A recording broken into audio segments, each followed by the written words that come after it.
Philippe Gomez, on le voit, votre congrès a affirmé vouloir sortir la tête haute de l'accord de Nouméa. On est pourtant dans une séquence compliquée. 20 jours après le dernier comité des signataires, on a un gouvernement toujours bloqué, un Premier ministre qui arrive. Qu'est-ce qui se passe ? Ce qui se passe, c'est des choses qui sont de nature différente. Enfin, ce que je veux dire, c'est que le gouvernement il est bloqué, pas parce qu'il y a un problème avec les indépendantistes. Le gouvernement il est bloqué parce que une personne sur 11 a décidé de le prendre en otage et de l'empêcher de fonctionner, c'est-à-dire à dévoyer les institutions, parce que si le gouvernement est composé à la proportionnelle des partis politiques qui sont au Congrès, conformément à l'accord de Nouméa, c'était pour permettre un dialogue entre indépendantistes et non-indépendantistes. C'était pas pour un groupuscule le prenne en otage et l'empêche de fonctionner. C'est la situation dans laquelle on est aujourd'hui. Mais est-ce que ça veut dire que les blocages sont toujours devant nous ? Écoutez, je sais pas, vous savez, je suis pas Madame Soleil ou Madame Irma pour pouvoir lire dans une boule de cristal ou dans le marc de café et vous dire qu'est-ce qui va se passer. Ce que je crois qui est souhaitable à l'égard des Calédoniens d'une part, parce que le discrédit, il est cette fois-ci porté sur toute la classe politique, on rentre pas dans les détails dans ces cas-là. Et puis à l'égard également de la venue du Premier ministre, c'est pas rien, à ce moment-là de notre histoire, c'est qu'on soit susceptible, avant qu'il n'arrive, de débloquer la situation et qu'au moins un gouvernement en exercice, dans sa totalité, soit susceptible de l'accueillir lors de sa venue. Je crois que la pantalonnade a assez duré. Est-ce qu'il y a un nouveau souffle possible avec les indépendantistes ? C'est une bonne question, Alexandre, et j'aimerais pouvoir vous répondre de manière totalement affirmative. Les indépendantistes sont divisés par des courants.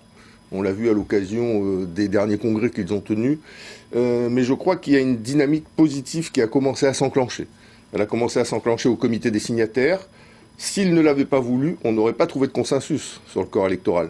C'est bien parce qu'il y a eu une volonté partagée de sortir par le haut de cette affaire de corps électoral qu'on a réussi à trouver un accord.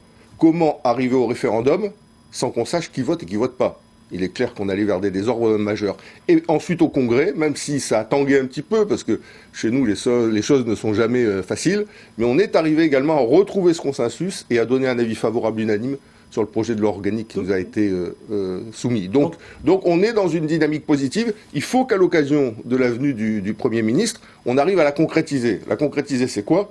C'est lancer le dialogue. Ça y est, le corps électoral est derrière nous. Il nous reste 6 à 7 mois utiles pour préparer le référendum. Est-ce qu'on peut nourrir ce dialogue pour essayer de faire en sorte que ce référendum se passe dans une situation qui soit moins antagonisée qu'elle ne l'est aujourd'hui entre indépendantistes et non-indépendantistes. C'est la déclaration commune que vous appelez de vos vœux pour sanctuariser les acquis des 30 dernières années ? Oui, je vous remercie de le dire comme ça, parce que c'est un slogan qu'on a utilisé. Dites, hein. Tout à fait, mais c'est un slogan qu'on a utilisé à l'occasion du Congrès. On vient pas de nulle part, on vient de 30 ans, 30 années. Alors certes, ça fait un peu ancien combattant quand je dis ça, parce que ça nous ramène aux événements, et beaucoup de Calédoniens, grâce à Dieu, ne les ont pas vécus, tant mieux. Mais il ne faut pas que cette histoire-là, on l'oublie, parce que ces 30 années de paix, on a réussi à sanctuariser un certain nombre de choses. On a constitué un patrimoine commun, un patrimoine sur les valeurs, sur les institutions, sur le vivre ensemble, sur le destin commun.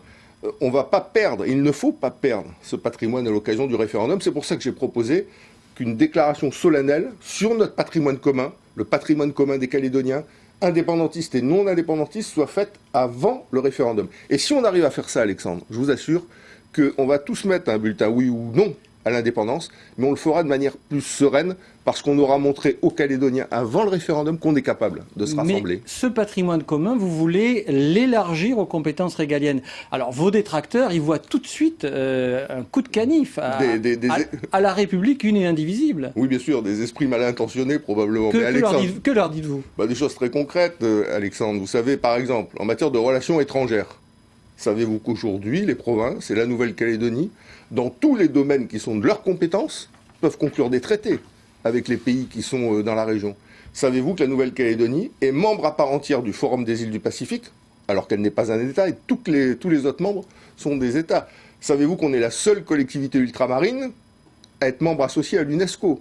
Savez-vous qu'au tribunal, compétence régalienne par excellence, puisque c'est la justice des assesseurs coutumiers, siège à la gestion civile. Ce que je veux vous dire, en vous disant ça, ce que je veux vous dire, c'est que nous sommes déjà associés, sans nous en rendre compte, comme disait Richard Virenque, à l'insu de notre plein gré, à l'exercice des compétences régaliennes. La question, c'est comment on approfondit cette association à l'exercice des compétences régaliennes. Rassurez-nous, elles seront toujours sous l'autorité de l'État ? C'est exactement ce que vous venez de dire. La philosophie de Calédonie Ensemble, ce sont des compétences régaliennes auxquelles la Nouvelle-Calédonie est associée qui continuent à être exercées sous l'autorité de l'État et où on calédonise les administrations régaliennes. Nous, ce qu'on souhaite, c'est plus de gendarmes calédoniens, plus de juges calédoniens, plus de greffiers calédoniens, plus de militaires calédoniens. Parce que calédoniser les administrations régaliennes, c'est aussi se les approprier, même si elles restent exercées sous l'autorité de l'État. Philippe Gomès, merci.